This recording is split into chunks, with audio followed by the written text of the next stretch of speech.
Muito bem.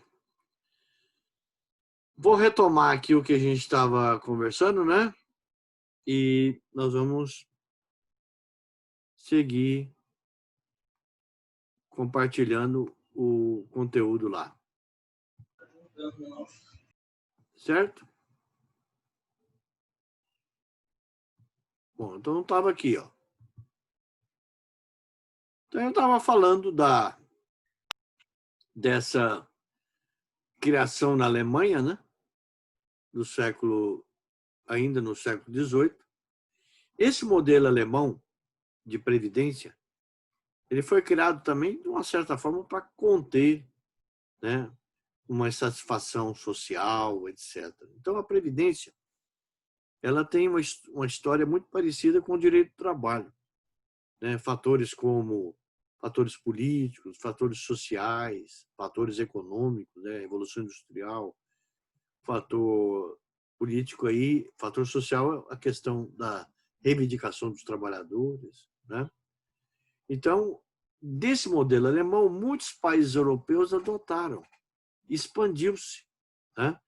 Aí a gente se sabe, né? Os estados foram criando seus programas sociais, né? Quando vocês estudam direito constitucional, vocês vão estudar os direitos de primeira dimensão, segunda dimensão, terceira, né?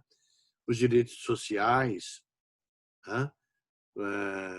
Depois das garantias individuais, o Estado, né, precisou de atender às necessidades da população. Então, os direitos sociais passaram a figurar nas constituições, né? E aí nós chegamos, no caso do Brasil, a Previdência foi instituída em 1923, com a lei Eloy Chaves. Essa lei criou o sistema de previdência para os trabalhadores do setor ferroviário. Dessa data até 1960, 60 e pouco, nós tínhamos os chamados institutos de previdência. Eram institutos previdenciários, mas ligados à área de categorias profissionais, então bancários, setor da indústria, têxtil, transporte, né, comércio, e cada área dessa tinha um instituto de previdência. Foi aí que houve a unificação, editou-se a Lei Orgânica da Previdência, né, na década de 60, unificou e criou-se um órgão específico unificado, juntou todos os institutos, porque ficava difícil para o Estado geri-los, né? Aí houve a unificação dos institutos e, de lá para cá, a gente tem essa evolução administrativa. O ruim agora, atualmente, é que a gente não tem um Ministério da Previdência, né? A gente tem uma Secretaria de Previdência Social ligada ao Ministério da Fazenda. Eu acho errado, né? Esse governo tem coisas boas, ele tem coisas ruins, né?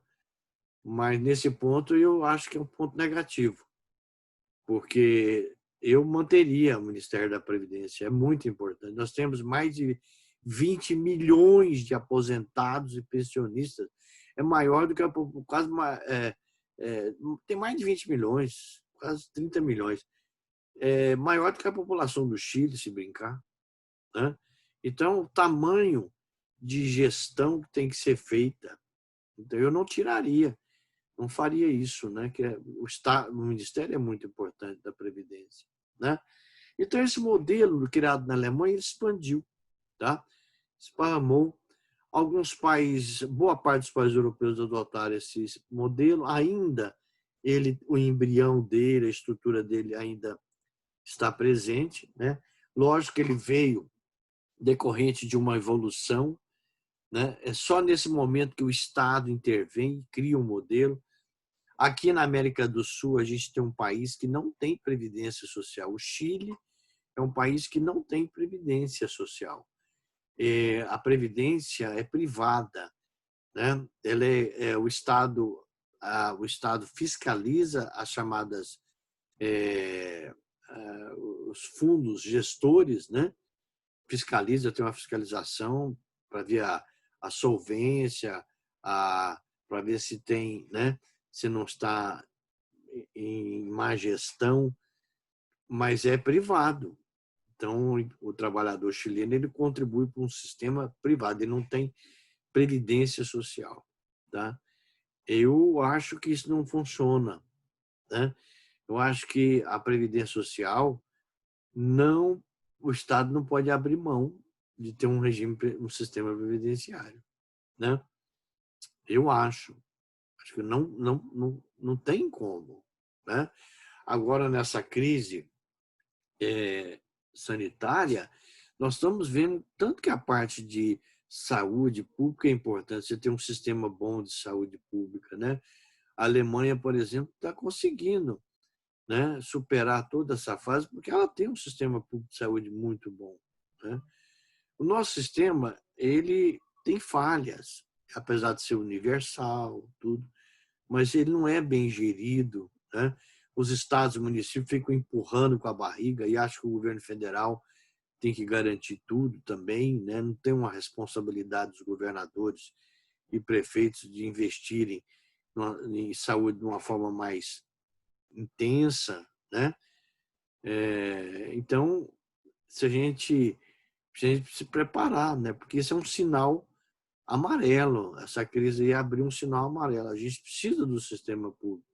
E 70%, 65% da população brasileira depende do SUS.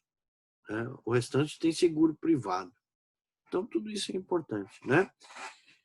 Bom, então, noções de previdência. Previdência é isso. O que a previdência oferece? É cobertura de saúde, é cobertura de invalidez, idade avançada. Por isso que tem.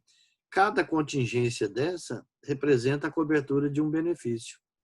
Se eu fico incapacitado temporariamente, qual benefício que eu vou receber? Auxílio-doença.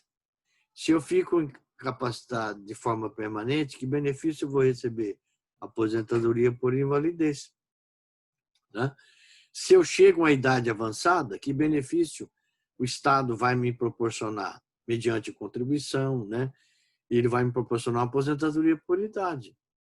Se eu fico desempregado, que cobertura eu tenho? Seguro-desemprego. Né? Então, cada evento desse representa a cobertura que o Estado vai oferecer. Por isso que a Previdência ela é importantíssima. Bom, depois de falar da Previdência, né, que ela vem de um processo crescente, né, historicamente falando,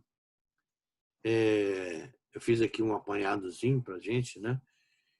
Nós entramos na figura da Seguridade Social. A Seguridade, ela tem já uma estrutura diferente.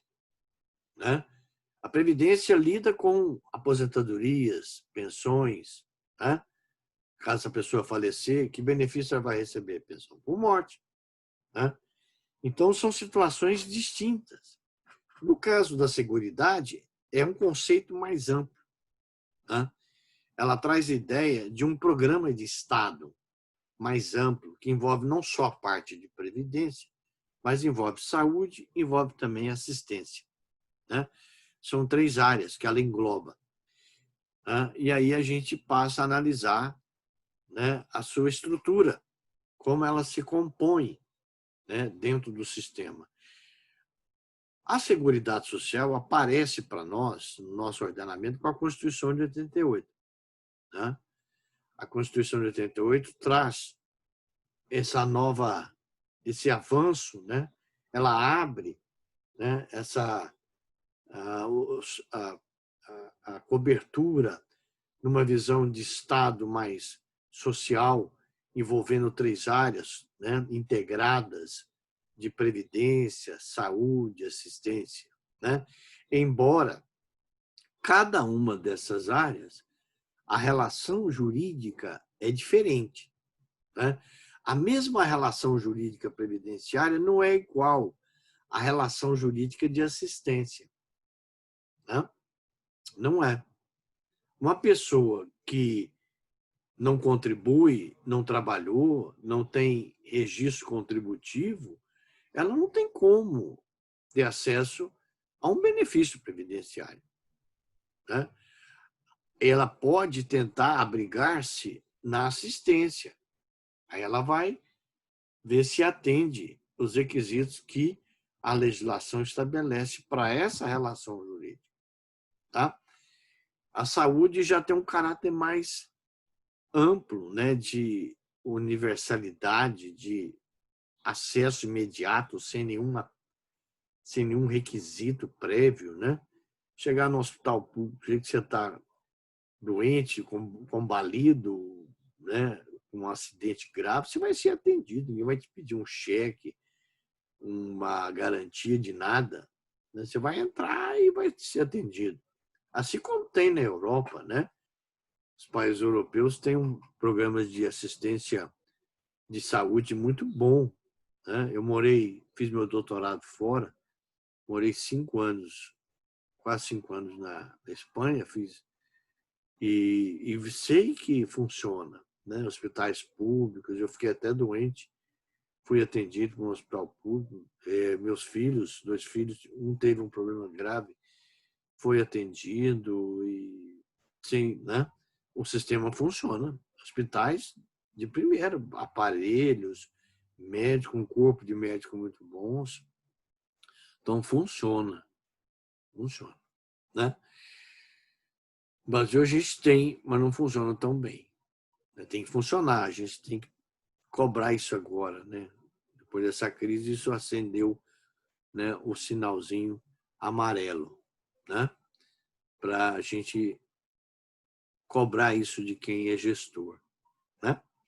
Saúde, que é importante, né, interessa muito a população. Bom, não sei se vocês já entenderam o que eu quis falar aqui da noção de previdência. Espero que sim. E a Seguridade, eu disse que é um programa mais amplo. Ela veio com a Constituição de 88, né? Mas a palavra Seguridade, ela já existia, né? Vem da língua inglesa, Social Security. Eles falam que na crise de 1929, né, com a queda da Bolsa de Valores nos Estados Unidos, que houve uma quebradeira louca, o governo federal criou um programa de seguridade social, né? Então, não é um termo nosso que a gente criou, né? Ele já tem e traz a ideia de um conjunto integrado. Para nós, é um conjunto integrado de ações. No caso, por exemplo, espanhol, se a gente pegar a Constituição espanhola, também, lá eles dividem bem, né? São 3 áreas: previdência, assistência e saúde. Né? Na Alemanha, né? Porque a Seguridade representa um avanço de tudo que se construiu em matéria de cobertura, de amparo social, né, etc. Bom, eu disse a parte principiológica, né? Mas antes de falar na parte principiológica da Seguridade, isso aqui é importante, tá? É por isso que a gente fica meio perdido quando a gente perde a noção dos conceitos, né? Aqui eu queria indicar para vocês o seguinte: antes da gente entrar, não é para vocês assustarem, não é nada disso, mas olha só a estrutura normativa que que o direito previdenciário compõe. Olha só, isso aqui dá medo, né? Na área da previdência, a gente tem o artigo 201, a Lei 8.212, 813, decreto que foi alterado agora recentemente, né? A Lei 3.146.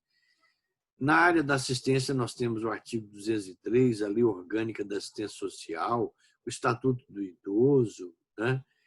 Na área da saúde, a Lei Orgânica da Saúde, artigo 196, Lei 8.142, regimes previdenciários, a gente tem um regime próprio, tem um regime geral, regime complementar, né? Então, tudo isso, né, compõe a estrutura normativa da Seguridade, tá? Da Seguridade. Se a gente observar só a parte de previdência, a gente tem aqui, ó, a parte de previdência básica, né? Incluindo o pessoal do setor que trabalha na iniciativa privada, né? empregados, profissionais liberais, e os servidores públicos no regime, né, regime próprio, que pode ser da União, dos estados, dos municípios e do Distrito Federal. Até aqui vocês estão entendendo o que eu estou falando, gente? Hein? Estão pescando aí o que eu falei ou não? Hein, pessoal? Me dá um feedback aí, vocês estão muito calados. Calados demais, hein? Sim, professor, está dando para entender. É? Quem já entendia um pouquinho do que foi comentado aqui? Quem já tinha uma certa noçãozinha? Alguém fez estágio aí na Procuradoria, na AGU, na parte do INSS, fez na como é que fala? Como é que fala? Além da AGU tem Ministério Público, mas tem a outra, os procuradores da Fazenda Nacional, né, que trabalham na área também previdenciária, mas com um viés de natureza tributária. Alguém já fez estágio em alguma vara de assistência do Juizado Especial Federal? Já assistiu uma audiência? Já tem alguém, já está no escritório que também tem uma clientela na área previdenciária, está começando a pegar? Tem alguém aí? Tem alguém hein? Que queira compartilhar com a gente, falar um pouquinho do contato, do primeiro contato que você teve com a disciplina, com essa área? Qual foi a sua impressão? Vocês já estão formando, né? Já tem aí, né? Já tem uma estradazinha boa, né? Né? Um conselho que eu deixo para vocês, né? Eu sei que vocês, não sei se eu posso ficar dando conselho, mas eu estou com 61 anos, né? Quase já. Daqui 2 meses eu faço 61. E com 35 anos de formado, uma área que vocês nunca devem deixar de ler, reler sempre. Sempre, sempre, se for advogar, é processo. Na área penal, processo penal quem atua, e processo civil na área civil. Tá? Não existe coisa mais complicada e que dá rasteira no advogado que é o processo. Né? Minúcias, interpretação de um artigo, de um detalhe, dá uma rasteirazinha. Né? Aí você fala, mas muita coisa na área de prazo, de uma intervenção, uma medida judicial adequada, né? Tudo em processo você tem que andar pisando em ovos. Vou fazer essa ação? Ótimo. O que eu tenho que estruturá-la bem? Vou pedir uma tutela, mas se o juiz der essa tutela e lá na frente ele, né, dá uma sentença e cancela a tutela, né? Já não dá procedência ao pedido de tutela, que lá no início foi dado, o que pode acontecer, né? Então, isso é um perigo, tudo você tem que pesar, você tem que analisar, tá? Não esqueçam, processo civil. Antigamente, os cursos de direito, a gente, como o curso não era muito assim aberto, tinha matéria, tanta matéria como tem hoje, né? Nós tínhamos as matérias básicas, essas que vocês estudam bem, né? Direito civil, direito penal, processo civil, processo penal, constitucional, administrativo. E a gente tinha o processo civil, mas era pesado demais, né? Era muito. A gente saía da faculdade com noção clara de processo, né? Clara, porque não tinha jeito. Ou estudava ou era reprovado, né? Então não esqueçam disso. Tem muita gente formando aí e não sabe nada de processo. Não conhece processo, né? Estudem, tá? Senão vocês vão ter muita surpresa na vida profissional. Precisa ter cuidado, tá? A responsabilidade da gente é enorme. Às vezes o direito é fácil você fazer o curso, terminar, mas o exercício da profissão é angustiante muitas vezes. Certo, gente? Posso prosseguir? Vocês estão... Ninguém quis compartilhar aí comigo, ninguém quis interagir, perguntar nada. Alguma dúvida? Né? Eu fiz aquela explanaçãozinha, vou entrar na parte principiológica, né? Vou analisar a Seguridade Social, a ideia que ela traz, né? Mas se tiver alguma pergunta aí para engatilhar, pode me perguntar. Né? Eu tenho uma. Oi? Não estou ouvindo. Eu tenho uma dúvida. O senhor está me ouvindo agora? Estou, Manda Brasa.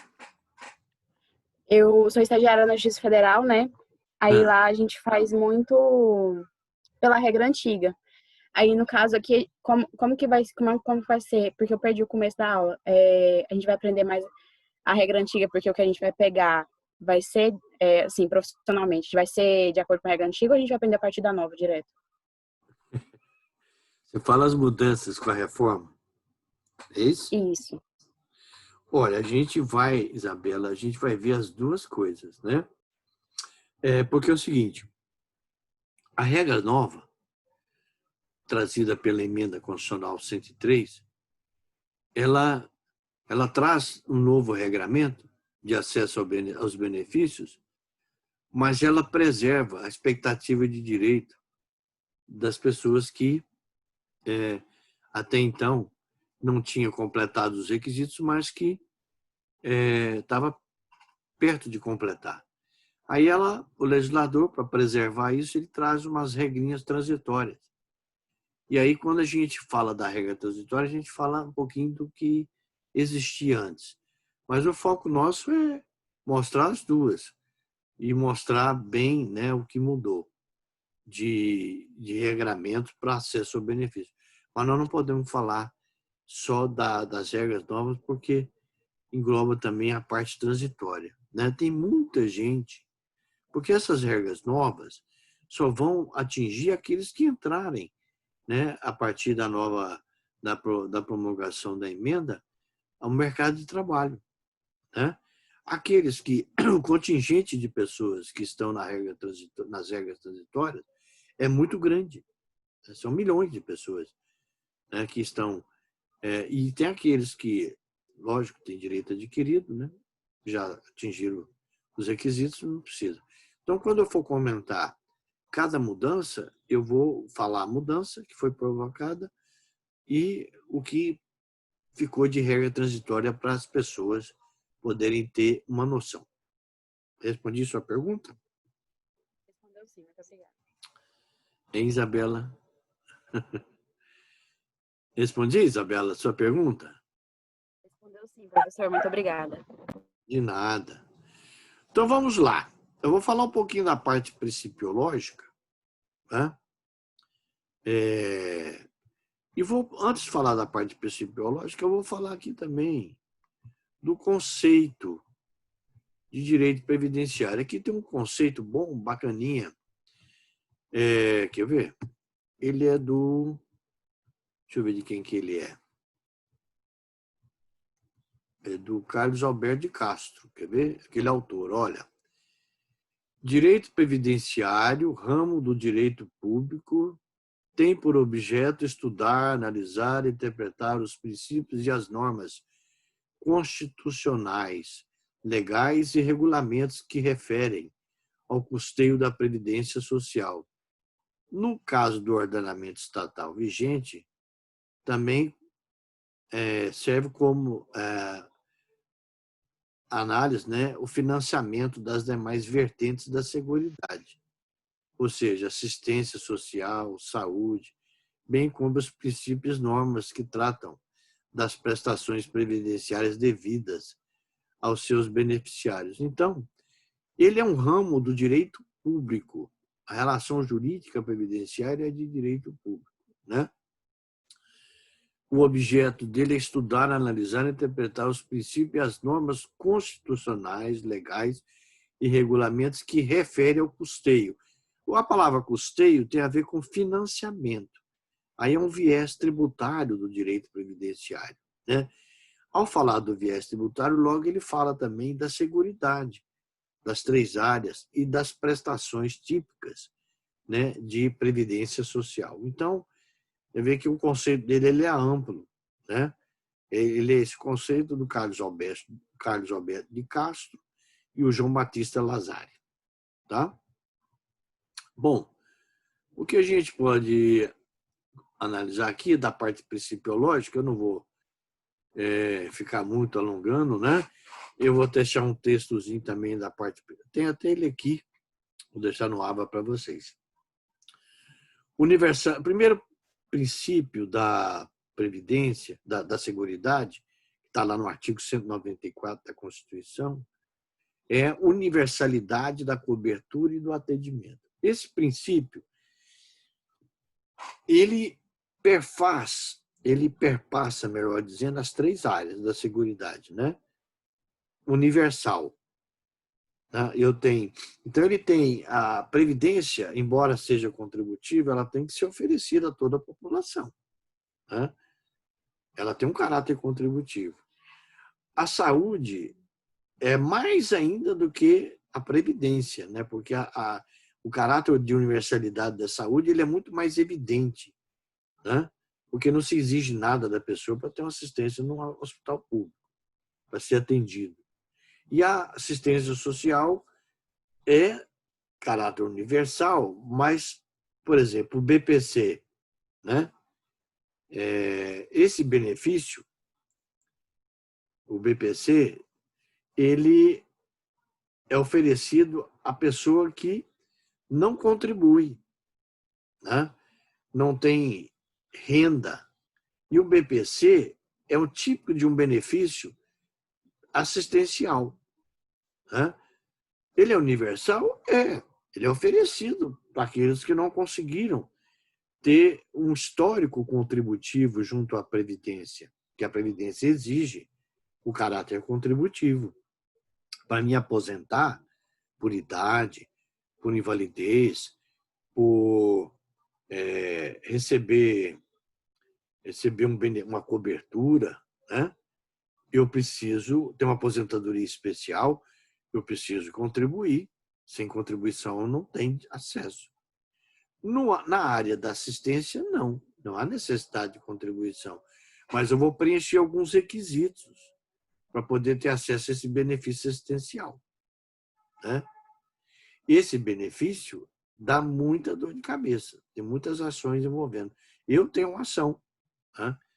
Patrocino uma ação de um casal, né? de um senhor que tem 66 anos de idade, ele resolveu pedir o BPC.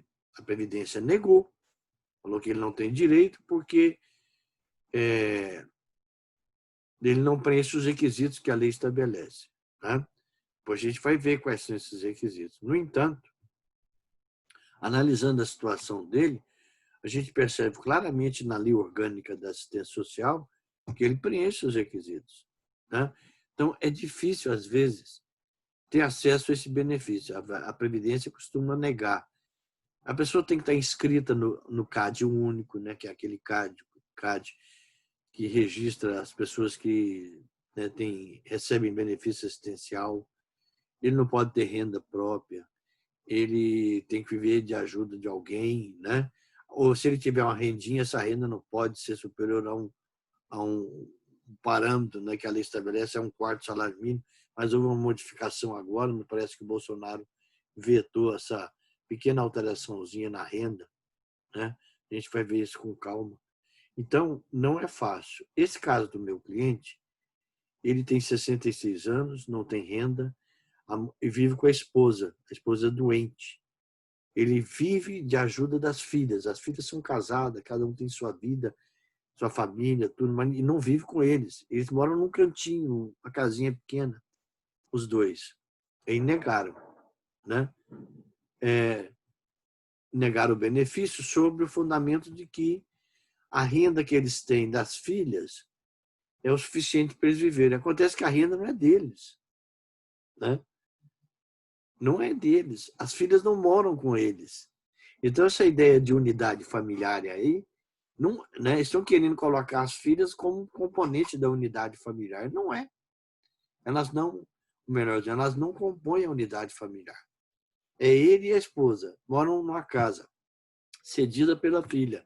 Eles não têm renda. Elas compram alimento, ajudam os dois, né? A casa é simples. Então, tem hora que você não dá para você entender, né? Esse caso é emblemático, porque é uma interpretação do artigo 21 da Lei Orgânica da Assistência.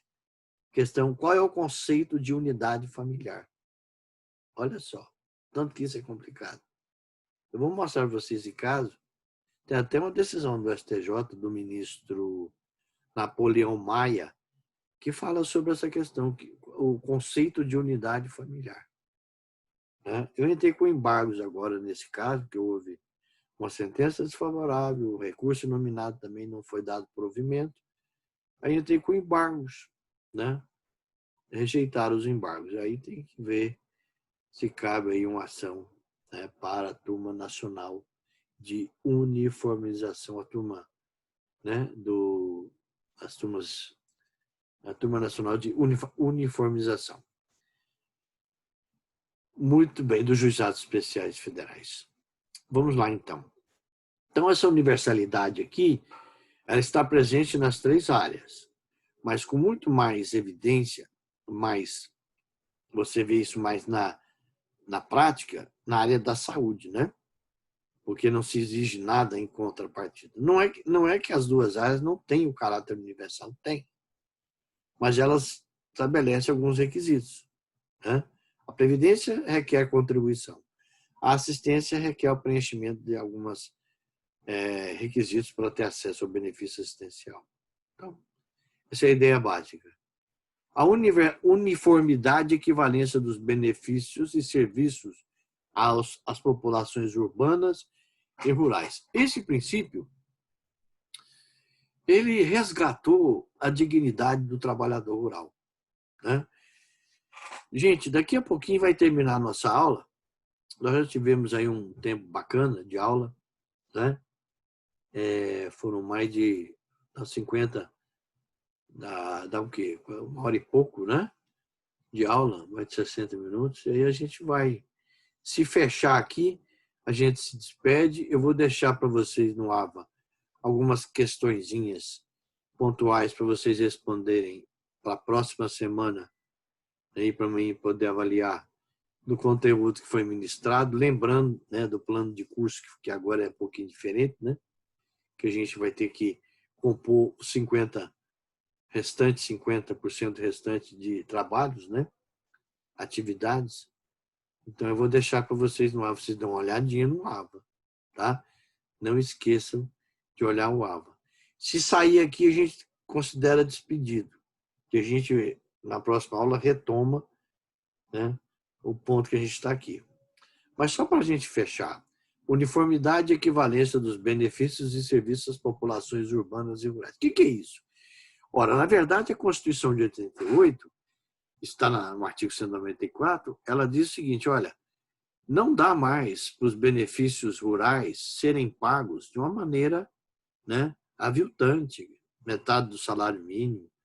Então, o trabalhador rural, antigamente, ele não contribuía, claro, mas ele não tinha um benefício na sua integralidade, um valor era metade do salário mínimo. A Constituição acabou com isso, né?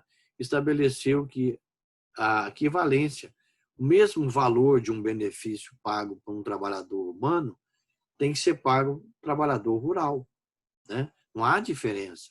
Então, ela uniformizou esse ponto. É lógico que no bojo dessa uniformização,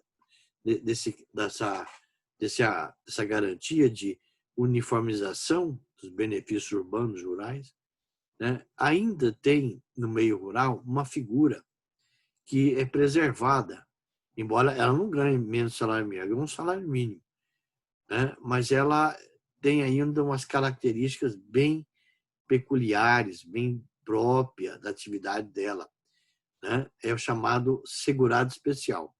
O empregado rural é aquele, ele recebe normalmente. A empresa, né, ele recebe o salário, o empregador rural desconta a contribuição previdenciária, repassa para a Previdência. Quando ele aposentar, o cálculo do benefício dele é igualzinho do urbano, não tem diferença, né? Então, isso aí é tranquilo. A questão que a gente quer pontuar aqui, dar uma certa, esclarecer um pouquinho, é do segurado especial, né? Que embora hoje receba um salário mínimo, ele tem umas características próprias da atividade dele. Ele não recebe mais do que o salário, ele também não contribui, né? Mas, embora tenha havido essa uniformização, ele ainda preserva a sua forma de trabalhar bem peculiar, né? Ele está contemplado na própria Constituição, no artigo 195, nós vamos ver lá, no artigo, ou melhor, artigo 201 da Constituição Federal e na lei 8.000, nas duas leis, 8.213 e 8.212. Né? Ele não contribui ao segurado especial. Tem muitas ações previdenciárias pedindo o chamado benefício rural. Né? Para quem? Geralmente, esses benefícios rurais, essas ações previdenciárias, são muito voltadas para a figura do segurado especial. Né? Por quê? Como ele não contribui, muitas vezes ele não consegue comprovar administrativamente, porque para ele aposentar, o que ele precisa ter? Ele precisa ter idade de 60 anos, a mulher 55, e ter 15 anos de carência.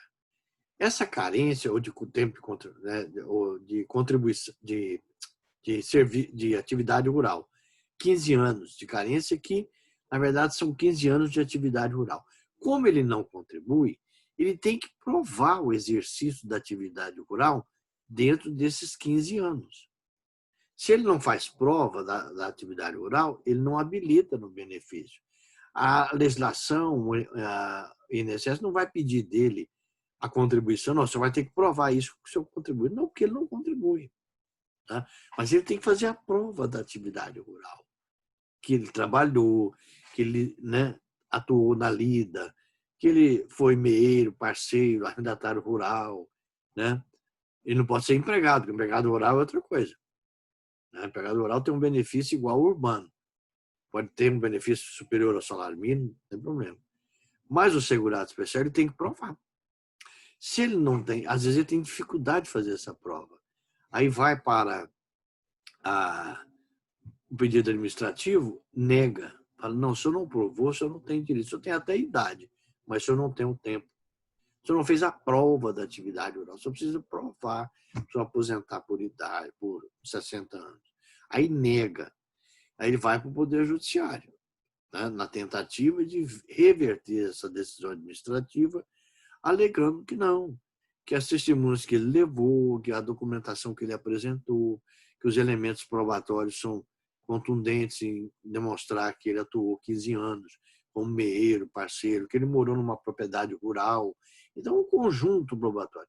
Essas ações são muito complicadas, porque tem oitiva de testemunha, né? Você tem que juntar pelo menos prova documental, indício de prova documental, né? Que convença e que ela depois pode ser robustecida com a prova testemunhal. Então, tem muitas ações rurais, né, envolvendo o segurado especial. Esse já foi um nicho de mercado grande há uns anos atrás. Né?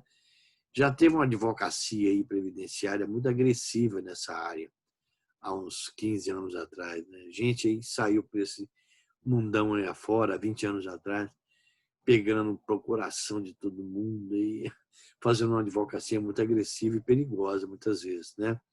Até aposentando gente em conluio